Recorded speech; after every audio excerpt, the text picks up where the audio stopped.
Hello kids, welcome back. Today we will read a very beautiful story about a giraffe whose name is Jolly Snow.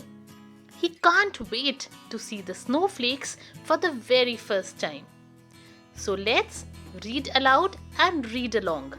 Jolly Snow by Jane Hissey, published by Scribblers. Let's start. It was cold and grey outside. Jolly Tall, the giraffe, was gazing out of the window. "Are you waiting for something?"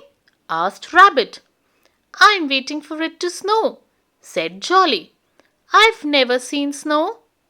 "I know where there's some," said Little Bear. He hurried away and returned with a large glass bubble. Inside, a little house and a tree were covered in tiny snowflakes. Jolly stared at the snow. "It's very pretty," he said. "What can you do with it?" "You can make snowballs," said Little Bear. "And slide on it," said Zebra. "Or jump in it," said Rabbit, "and make footprints." "There doesn't look enough of it for that," said Jolly. Holding the glass bubble tightly, Little Bear jumped up and down. The snowflakes rushed around inside the glass. "Look at it now!" he cried. "There's not enough to make a snowball," said Jolly.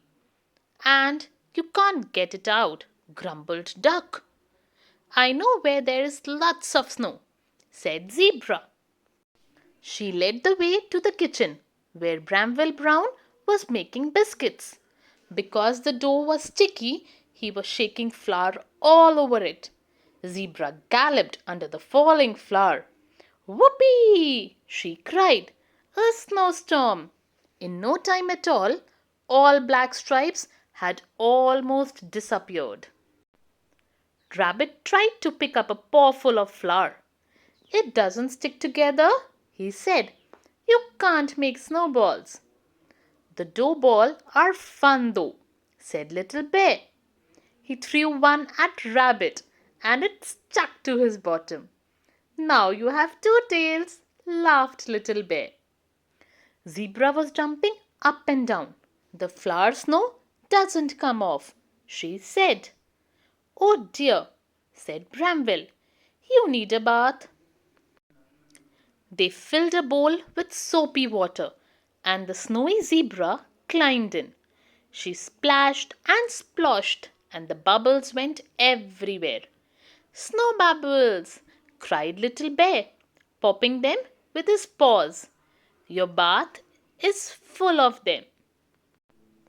They rubbed and scrubbed until Zebra was stripy again. Then they wrapped her in a warm towel.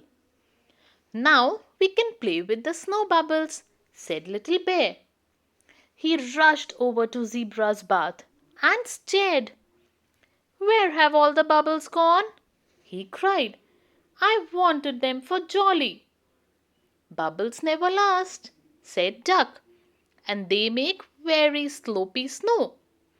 Let's ask Old Bear how we can make snow." Old Bear was making paper decorations. He had made paper stars, paper bells, and paper lanterns. He'd even made paper snowflakes.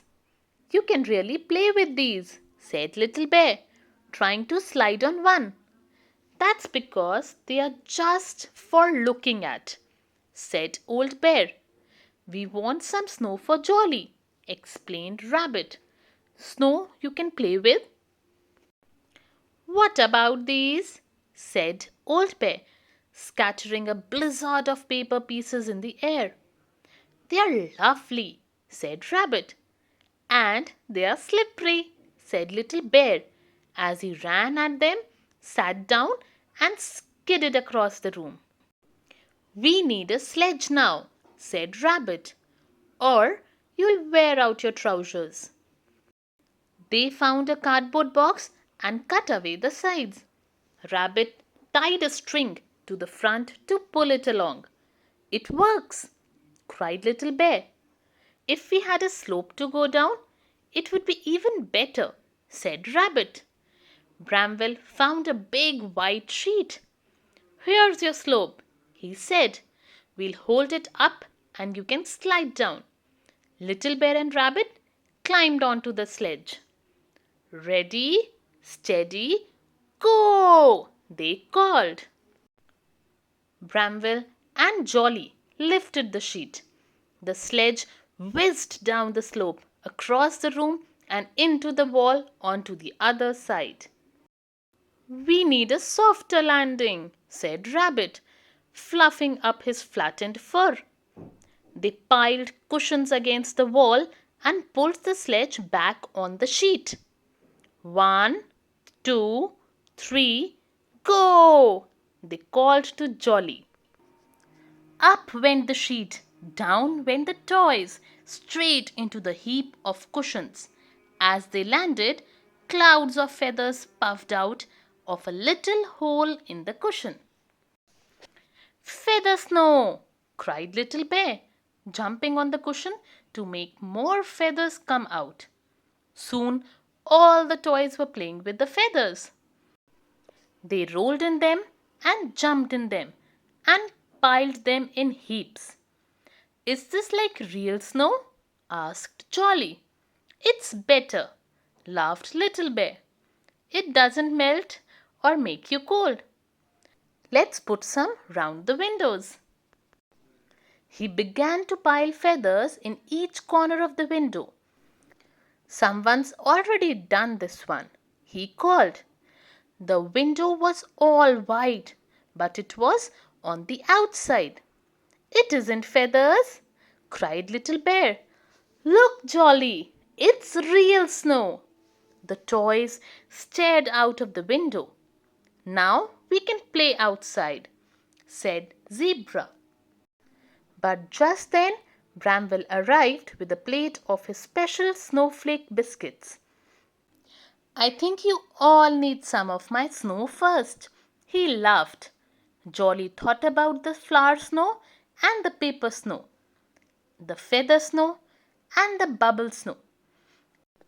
Then he looked at the real snow floating down outside. I like all kinds of snow, he announced. But, he added, as he munched a snowflake biscuit, Branwell's snow is probably the snow I like best.